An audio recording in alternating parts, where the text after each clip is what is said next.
In this video, I'm going to give you a basic beginner rundown on how to play Sons of the Forest.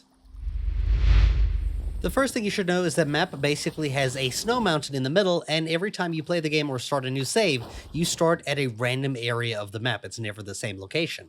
In this example, I'm starting in a forest, and this is probably better than what I could ask for compared to the snow mountain or the beach. The first thing you should do when you obviously spawn into the game is loot all of these different crates and chests and containers that have been spawned around the crashed helicopter. My first biggest tip to give you is that when you want to pick things up like tree branches, rocks, or even loot, make sure you just hit E once. Just hit the button once, don't hold it in. Holding it in will often make you hold the item in person as well, or like make you eat something. But if you just want to pick it up and you just want it to go into your inventory, just tap E. You'll also help your friend, Kelvin, up, and you'll be able to give him commands or instructions of things to do. This is going to become really helpful later on. For now, just use him to follow you until you find your location where you want to set up base. Before we head out, I want to give you a quick tip on the inventory. So your first inventory, when you press the I button, it opens up this. This is your inventory, and unfortunately, it has to unpack like this every single time, so you can't change stuff very quickly. But there is a way to be able to change stuff in a much more effective manner, and that's by using your backpack. To do this, you bring your backpack here in the middle, and then you right-click to remove items off of the backpack, and then you use like right click on items that are in your inventory, like in the areas around, to make sure they're on the backpack. If it's on the backpack, it means you'll be able to use it when you hold the I key. So when you hold it, you'll see here I can grab my hatchet nice and easy, medicine, lights, meals, food, anything like that that you immediately want access to at any physical time without unpacking everything on the floor like this. You'll also be able to craft a various amount of tools, armor, and different kinds of weapons and things within your inventory by hovering over this cog wheel here, and you can see this will update as you get more inventory materials in your bags over here. For example, now if we go ahead and we right-click to combine, and this adds it into the middle pad of there, 2 sticks, 1 duct tape, and 1 rope that you can find out in the wild, you can click the cog wheel and make a brand new bow, for example. And that's how you're going to get a bow. And you can craft other weapons and armor in the same way.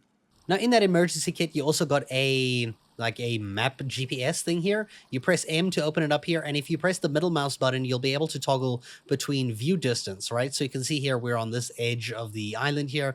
Like I said, the snow mountain is the middle of the map, and the green goes around the entire like snow area, almost like a form of a donut. Okay, so the first thing you should do now is to set up a tent or a base location somewhere where it's nice, it's near water, and it's got like relatively flat ground. You don't have to really treat the trees as barriers because you can take down trees and remove the stumps and everything and use the ground that is there. So you just need to find a nice flattish area that you want to expand on. As you explore the world, you will also find unique things to loot, more crates and different weapons and things hiding in random things like this. Like I just got this shock baton, which is quite cool. Once you find a nice, relatively flat location, you can use your hatchet to take down the trees, the little branches and things, break them out everywhere. And I recommend using Kelvin here to clear 20 meters. He'll take out every single tree within 20 meters radius, which is fantastic. So I honestly will probably only cut down 1 tree, and he will, by the time I'm like ready, will have given me like 70 logs that I can build a whole house with. All right, now's the perfect time to go into crafting and how all of that works with like building and stuff, right? So when you press B, you open up this little booklet here. When it's on the right side, which you can see here, you can hold X to switch the mode. The right side here is like stuff that you can build in the real world, like, you know, a campfire, a standing fire, all these different sort of things here. But there's actual buildings and like structures that you can build if you hold that X button and you move over to the left-hand side here. Now, these will actually give you straight up blueprints that you can place down in the real world. So you'll see here, there's plenty of them, different types of things that you can use. I'll let you guys scroll through them.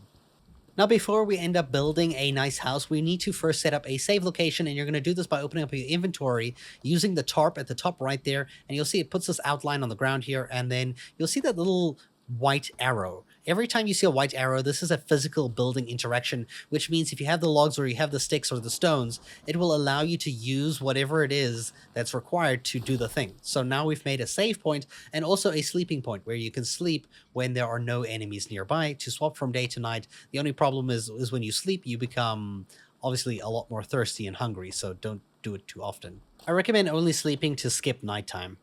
Okay, so now that we got a nice save point down here, we're going to open up our build thing with B. You open up this little book. I'm going to build this little log cabin here. You can see here, you have the controls here to rotate with Q and R, right click to cancel, left click to place it down. It obviously has to be in white so that you're able to place it down. So just find the perfect spot that you want to lay it. Now that you've placed down the blueprint, you can feed it the materials that are required. In this case, it's going to be 75 logs. These are logs that you get from chopping down trees with the hatchet. You can pick up 2 of them at any one time by just tapping E on them, and then just go to the blueprint and tap E to kind of let it feed in, and it will actually build and cut the logs exactly the way it's needed for the blueprint. Just keep an eye on your surroundings because Kelvin might be out to get you sometimes with like a tree falling on you. Ouch. Now, in case you didn't know, when you do die, you end up spawning at like an enemy or like a cannibal camp, and you just have to like press the button to cut yourself free, and then you have to pick up your bag that has the yellow exclamation mark there. You can see it at the bottom left. It's the yellow bag in the middle of the encampment. Sometimes there's enemies, sometimes there's not. This counts whether enemies kill you or if you just die like an idiot getting like fell on by a tree. This is also probably a good time to tell you that there's things like deers, squirrels, turtles, fish, and other kinds of animals that you can like, kill, and then you just have to hold E to basically either take their skin or their meat, depending on what kind of animal it is. Most of them will give you meat that you can cook and eat, or you can also eat it raw. In fact, it's suggested to rather eat food, even if it's raw, to heal up instead of using your medication, which is more something you should save for a rainy day when you really need it. As you're exploring the world, you'll find different kinds of bushes, mushrooms, and things of seeds that you can eat. It will have a question mark basically because you've never tasted it, and then it will either show green or red. As you can see here, this one says red, which means it's going to poison you, so you shouldn't eat these. The ones that you can eat will instead be green. Just remember, you hold E to eat it immediately, tap E to put it into your inventory.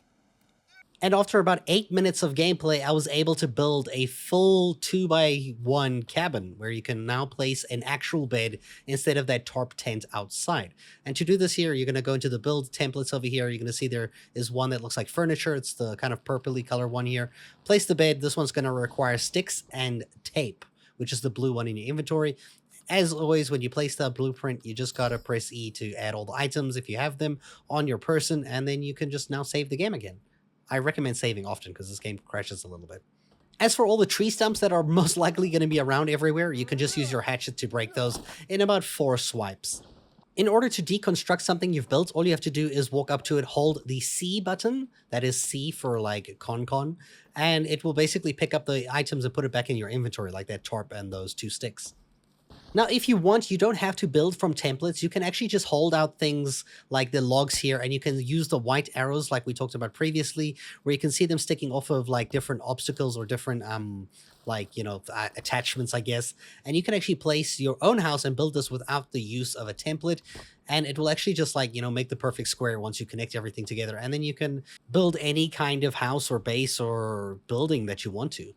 You should know that logs can be cut into 2 different ways, or actually 3 different ways, right? Dead in the middle, or a 3/4 piece, and this is indicated by the red line, or you can get cut straight down the long end of it to split it like this. And this is normally used for like those flat pieces like you can see on my roof, my door, as well as the floors that are placed like this.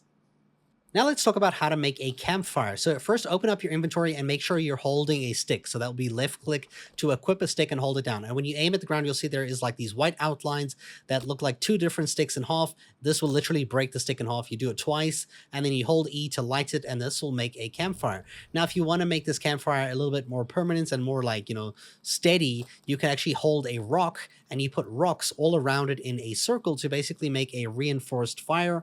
I highly recommend doing this with your first fire. It's not like the fire is going to break and disappear. You honestly keep this thing forever. It's like really nice.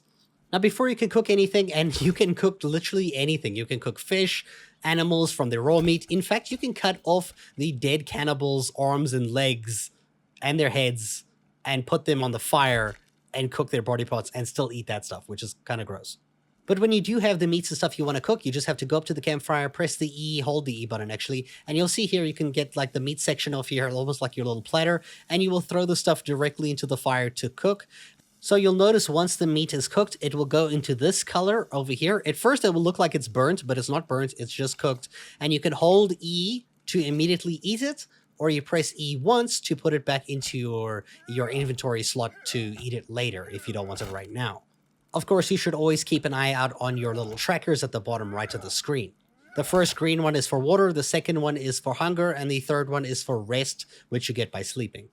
Now, if you want to keep your food going for longer instead of it turning into rotten meat like every day, I recommend building the drying rack over here. So you're going to place this down here. This is just going to require sticks. Find a nice little area here, and then obviously just add all the sticks that you have from your inventory to build it. And once you've built it, you just have to hold E and you'll be able to just hang your food up there so that it basically, stays preserved as long as it can. It still will go rotten after some time, but it will take a lot longer than just being in your bag. Now, if you look at your map, you'll notice there's different little icons. Like this one over here is a dungeon, and different things are like different locations, kind of like different points of interest. This one specifically is a dungeon, looks like an archway. It will often have loot that you can use inside of it. So when you're feeling brave and you've done with setting up your base camp, it's probably a good time to go exploring around the map and see where everything is and looting to get as many different types of materials that you can. And these kind of locations will be best for it. Just beware, the deeper you go, there will be some enemies and you might want to, hightail it out of there if you're scared.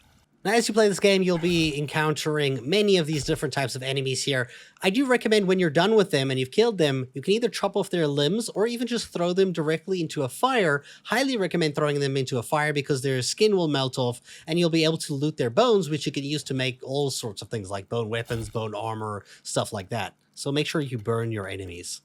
Remember, this is a survival game, so you're going to be required to explore and craft and keep yourself alive and find different things like a 3D printing arrow machine. Very interesting. I hope you guys enjoyed this video. I hope you found it helpful, and thank you so much for watching.